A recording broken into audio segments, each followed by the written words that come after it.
woman who survived a terrifying past, stepping out of the shadows in hopes of providing a better future for thousands of kids. Jessa Dillow-Crisp is trying to save the lives of other kids sold into sex trafficking. 7 News reporter Lance Hernandez talked with Jessa, and Lance, she escaped a tragic world of abuse and sexual exploitation. She really did, Eric. You know, Jessa Dillow-Crisp was a victim of human trafficking. It started when she was a child and didn't end until just a few short years ago. Now she's talking about her experience because she wants people to know what's happening, not just where she grew up, but right here in Colorado. I had somebody very close to me tortured, and she eventually died in front of my eyes. An indescribable life of pain and exploitation. Jessa Dillow-Crisp says family members sexually abused her as a child and forced her to pose for pornographers. She was sold to countless men on a daily basis. Jessa couldn't go to police because they were among her abusers. There's gang raping. There's police officers who'd put handcuffs on me and rape me and tell me that I would be put in jail if I opened my voice. Jessa, who grew up in Canada, says she briefly escaped that life, then fell through the cracks and found herself being sold in Colorado and neighboring states during the 2010 Winter Olympics. With the help of mentors, good law enforcement officers, and a strong faith, she escaped that life again. She said she treasures her freedom. Today she quoted Eleanor Roosevelt, who said with freedom comes responsibility. The responsibility that I feel is to be a face for hundreds of individuals here in Colorado, including men, women, and children, who are being abused and exploited right now. And when you talk to Jessa today, she doesn't sound like a victim. She says she's a victor. She's using her adopted family's name, getting ready to graduate with a 3.96 GPA in clinical psychology. And oh yeah, she's getting married in just a few months. What an amazing story. Lance Hernandez, 7 News. Really amazing. Thank you. How did you get them alone? Grooming. I would check out their family situation. I would check out their clothing to see how well they were, financially. I would check out their social interaction with other kids. When we were on the ballparks or on the gym floor, I would make sure which ones I wanted to molest. I would give them special attention, congratulate them, talk to them when I know that I would never be allowed to talk to anybody else. Aside from everybody, I would give them the attention that an official is not supposed to give anybody, and it made them feel like, wow, he's paying me attention. It is a direct form of grooming. Were there certain characteristics that you looked for in children before molesting them? In children, yes, but more I also looked at their families. If I thought the father was a threat, I would not approach the child. If I thought that the child had friends that he would tell, I would not approach him. If I thought the child had friends that were in the same capacity he was, I would approach him. For the simple fact that if I could molest him, I could lure him into grooming him into believing that he would enjoy it. And therefore, I could manipulate him into having his other friends come and be molested by me as well. So perhaps a child that doesn't really have a whole lot of friends, maybe not really a strong family, things like that. Yes, no spiritual values,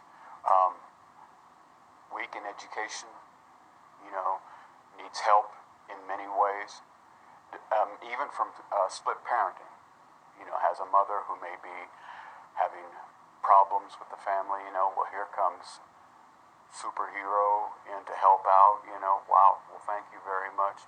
No problem. You ever need me to take him away for the night so you can have a night out? No problem. It works.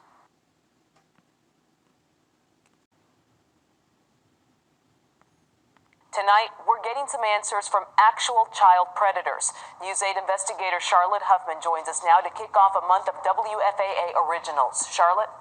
Izzy, we wanted to know, how does a predator earn a child's trust?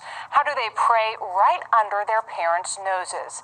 Those are the heartbreaking questions from the families of so many victims.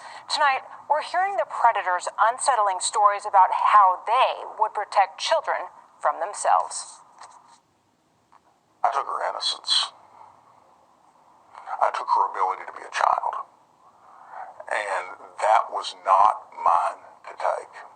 In fact, it was mine to protect. Too often, the people trusted to protect children choose to prey on them instead. Did you know in your head at the time that what you were doing was wrong? Yeah, absolutely. This is a North Texas man who sexually assaulted a child. So you guys had sex? We had a sexual relationship, yes. He went to prison. Now, years later, he's agreed to tell us the secrets of predators as long as we hide his identity. Are you the type of person that parents might look at and say, he looks like a sex offender? No, You're the opposite. absolutely. In fact, I would be the kind of person that they would look at and say, there's not a chance in the world he would ever have done what he did. Not a chance in the world. Perpetrators often wear a mask of deception. Terry Miller is one of the nation's leading experts on the topic. It's very common for these perpetrators to be Teachers of the Year and be award-winning coaches. The victim is the only one who knows the monster. I wanted to be the next great mentor to young people. I wanted to change lives. Yet this popular North Texas teacher had a secret. I had a sexual attraction to an underage female. For me, pornography was a big trigger. He sent explicit nude photos of himself to a student. He was later convicted of indecency with a child. The act itself is about as close to unforgivable as you can get. In each story, the predator, the victim, and the ending are different. But both offenders say their stories and the many others like them always start the same. It's what we refer to in counseling as grooming your victim. Grooming is the common practice of breaking down a child's moral fibers. They first rape the child's mind and then in order to rape their body. The predators say the first step is isolating their victim. Creating opportunities to be alone with her, apart and separate from the group, on the bus, sitting together all the time. Then they work to earn their victim's trust. You become the child's You confidant. become the child's confidant. You become their all in all. You become the one that they look to as the one that is going to provide their answers and give them their guidance. So once you earn the child's trust, it becomes easier to push the boundaries. That's correct. Most often, they use text and Facebook to do it. So you allow sexual subject matter to be talked about, perhaps. You're open to sexual questions, and of course then you start to push the boundary a little farther. Like, is that something you're interested in? What do you like in those situations? What did you do or say to make sure that her parents didn't know or suspect anything? Lied. Continually. We would sneak around and find ways to meet at the mall or meet at the movie theater. When we became sexual, that's when everything went into protection mode. We've got to hide this. We've got to keep this secret. The conversation we had was difficult to hear, but listen as he gives advice to parents everywhere.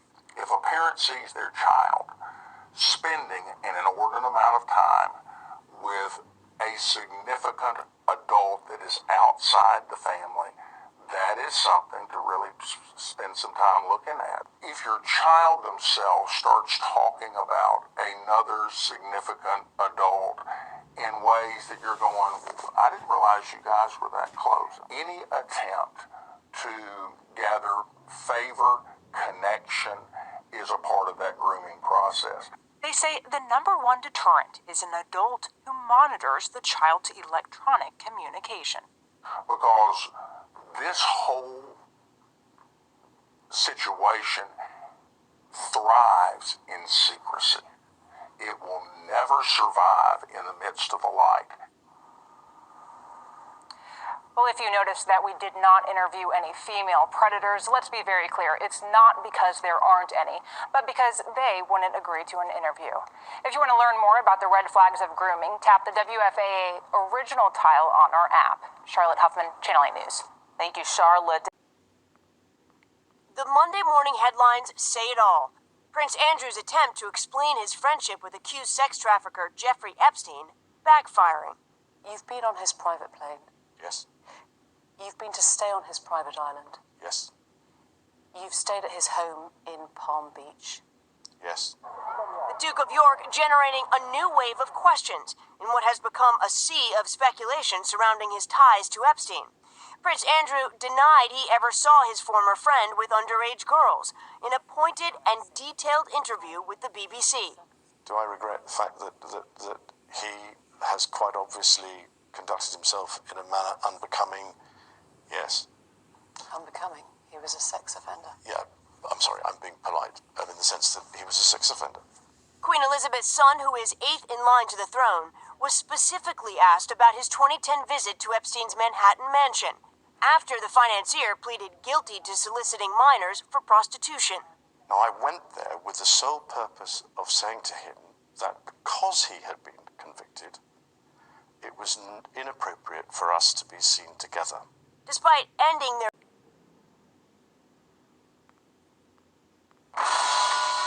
After 5 weeks of testimony from more than 45 witnesses, R. Kelly was found guilty in court on Monday.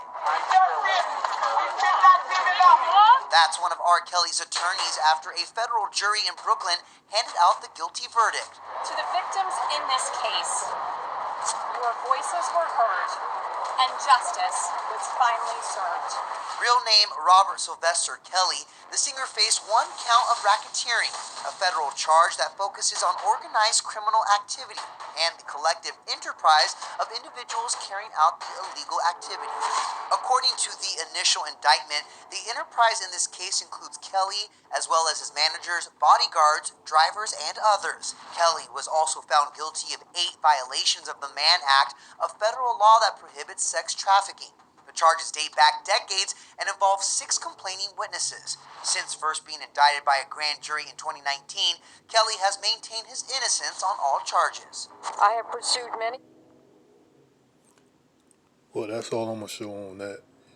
You know, this guy right here, R. Kelly, not condoning nothing this demon here doing, but he take the cake out of all those claims, man. The Edomites, man. I can go days on days on days about these Edomites, man, but... You know, this dude here, you know, he took the whole cake. Everybody's watching him, making him this case that he's doing like this is something that's never heard of. You know what I'm saying? But that's what it is when it comes to Jake, man. You always the scapegoat. You always the distraction story. You know, and you know these Edomites, man. They the biggest predators, sex traffickers, pedophiles. Criminals, point blank period, on this planet, man, on this earth. You know, that's all I want to say. Shalom.